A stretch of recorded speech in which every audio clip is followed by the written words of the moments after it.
vớt gì cầm gì chứ cầm gì thì không lái thôi lại nè chị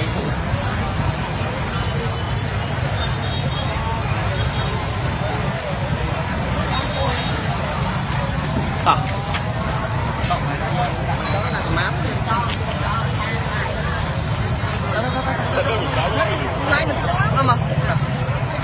và tất cảជនជាទីមេត្រីនៅពេលនេះខ្ញុំកំពុងតែស្ថិតនៅក្នុងសាមាតគោនៅក្នុងទឹកដីខណ្ឌចំការមនទីដែលលោកបណ្ឌិតកែមលីអ្នកវិទ្យាឯករាជ្យត្រូវបានឃាតករបាញ់សម្លាប់ចំក្បាលកាលពីព្រឹកម៉ោង 8:40 នាទីហើយភ្លាមគឺយើងឃើញថាសមត្ថកិច្ចលោកបានចាប់បានជនសង្ស័យមួយរូបនៅឯស្តុកនៅក្បែរស្ថានទូតរុស្ស៊ីនៅក្នុងទឹកដីខណ្ឌចំការមនផងដែរតាមចម្លើយដែលវិទ្យានុពលអំ7បានផ្សព្វផ្សាយជាបន្តបន្ទាប់ទៅឃើញថាជនសង្ស័យមានឃាតករដាច់ដល់គឺមានឈ្មោះថាជួបសម្លាប់គឺជារហស្សនាមរបស់ឃាតករមួយដែលមានការកាច់សាហាវមែនទែនដែលបានធ្វើការបាញ់ប្រហារទៅលើអ្នកវិភាគឯករាជ្យគឺលោកកែមលីដែលត្រូវបានឃាតករដាច់ដល់ជីវិតនៅមុននេះបន្តិច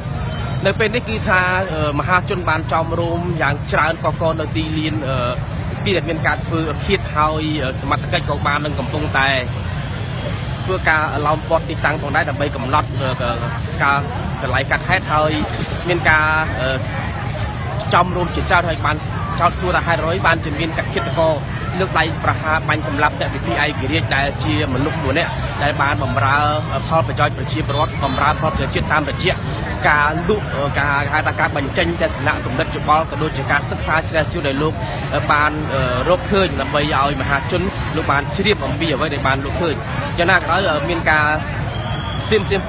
បណ្ដាញអ្នកប្រើប្រាស់សង្គម Facebook បានប្រតិកម្មខ្លាំងទៅលើបញ្ហានៃការឃាតករសម្រាប់លោកកែមលីទាំងសូមអំពាវនាវឲ្យសមត្ថកិច្ចធ្វើការវេចមុខរកជនដៃដល់និងចាប់ខ្លួនអន្តរជាតិហើយជាពិសេសត្រូវស្វែងរកអ្នកនៅពីក្រោយខ្នងនៃការបាញ់ប្រហារពីព្រោះការបាញ់ប្រហារនេះគឺជាការបង្កឲ្យមានអសន្តិសុខមួយយ៉ាងសំខាន់នៅក្នុងប្រទេសកម្ពុជាហើយដំណើរការនៃការបោះឆ្នោតគុំសង្កាត់នឹងចាប់ផ្ដើមនៅពេលខាងមុខយ៉ាងណាក៏ដោយក្រុមអង្គការសង្គមស៊ីវិលមួយចំនួនបានបង្ហាញ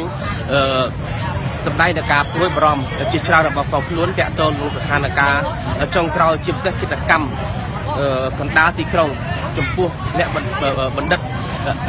លោកកែមលីនៅក្នុងពេលនេះបាត់ទេសជនជាទីមេត្រីនៅពេលនេះយើងកំពុងធ្វើការផ្សាយសាររបស់តាមរយៈបណ្ដាញសង្គម Facebook ដែលយើងបានមើលឃើញអំពីទស្សនវិជ្ជាជារួមដែលសមត្ថកិច្ចលោកបានមកប្រជុំដល់ទីកន្លែងកាត់ខេត្តឲ្យធ្វើការជាបន្តបន្ទាប់ដើម្បីស្វែងរកនៅខុសត្រូវបន្ថែមទៀតដើម្បីយកឈានទៅដល់ការចាប់ខ្លួនជនដាច់ដល់មកដល់ជាទោសទៅតាមច្បាប់ជាពិសេសអ្នកនៅពីក្រោយខ្នងនៃការបញ្ជាឲ្យមានការបាញ់សម្លាប់លោកកែមលីនៅពេលនេះហើយនៅពេលនេះគឺឃើញបានដែរសមត្ថកិច្ចកំពុងតែ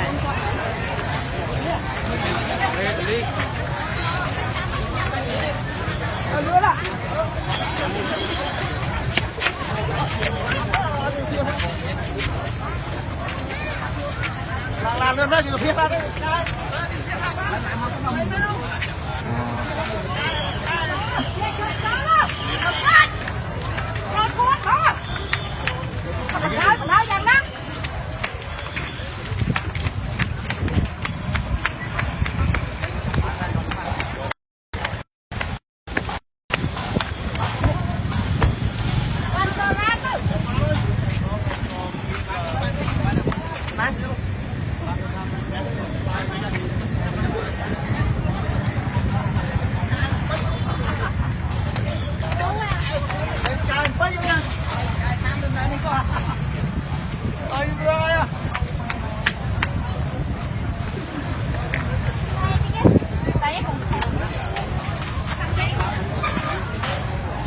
សូមអញ្ជើញមើលទស្សនវិជ្ជានៅ